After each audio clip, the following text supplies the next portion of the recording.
সাইফুদ্দিন মনিভাইয়ের সাথে আমার পরিচয় ছাত্র জীবনে, তাও ৮০-র দশকে। উনি তখন ডেমোক্রেটিক লীগের ছাত্র সংগঠনের ঢাকা মহানগরের সেক্রেটারি ছিলেন। সেই পরিচয় দীর্ঘদিন ধরে একসাথে 18 দলে জোট করলাম, 20 দলে জোট করলাম, যুগপৎ আন্দোলন করলাম আমাদের নেতা তারেক জিয়ার নেতৃত্বে, বেগম খালেদা জিয়ার নেতৃত্বে। সাইফুদ্দিন মনি ভাই একটা অসাধারণ ব্যক্তিত্ব ধারণ করতেন।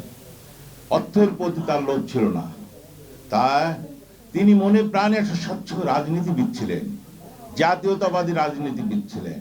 তিনি সবসময় এ দেশটা কিভাবে স্বাধীন সার্বভৌমত্বভাবে টিকে থাকবে, ভারতীয় আগ্রাসনের বিরুদ্ধে লড়ে যেতেন।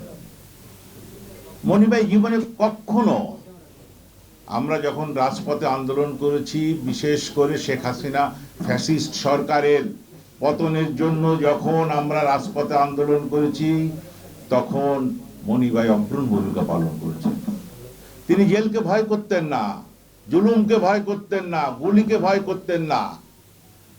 তার একটাই মাত্র উদ্দেশ্য ছিল, শেখ হাসিনার পতন হবে, বাংলাদেশে একটা গণতান্ত্রিক রাষ্ট্র সরকার কায়েম হবে, যে দেশের জনগণ ভোট দিতে পারবে নির্দ্বিধায় এবং জনগণের সরকার গঠন হবে। এইটাই তার মেন লক্ষ্য।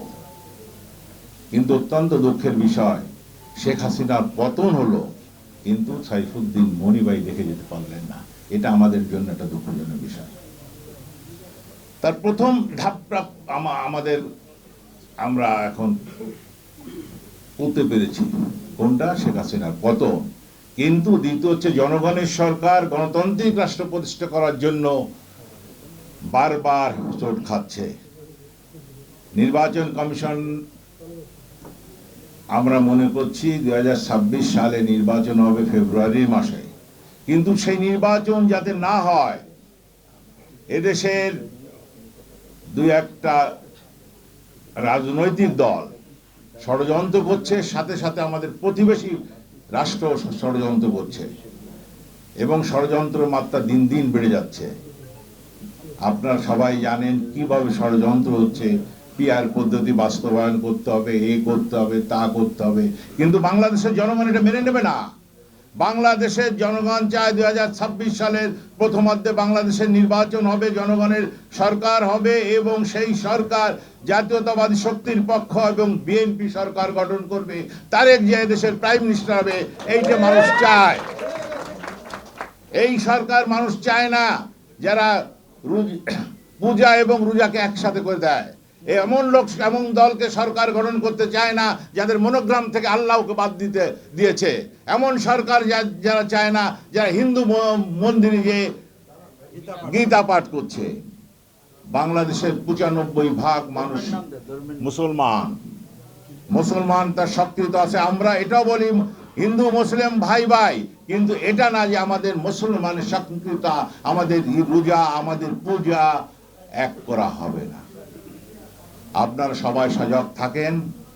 নির্বাচন হবে এবং ইনশাআল্লাহ উপরে আল্লাহর রহমত, আল্লাহর অশেষ রহমত আছে।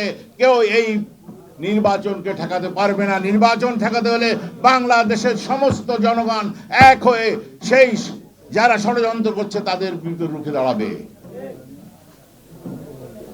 মনি ভাইয়ের দ্বিতীয় যে ইচ্ছা ছিল, সেই ইচ্ছা পূরণ করার জন্য আমরা আছি, থাকবো রাজপথে যতক্ষণ পর্যন্ত বাংলাদেশে এই নির্বাচন না হয়।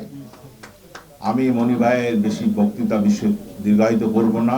মনি ভাইয়ের বিদায়ের আত্মার মাগফিরাত কামনা করছি। আল্লাহ তাকে যেন ভেস্তে নসিব করে এবং মনি ভাইয়ের ভাই, আত্মীয় স্বজন যারা আছে তারা যেন সুখে শান্তিতে তাকে, এই আশা ব্যক্ত করে আমি আমার সংক্ষিপ্ত শেষ করলাম। খুদা হাফেজ। বাংলাদেশ জিন্দাবাদ।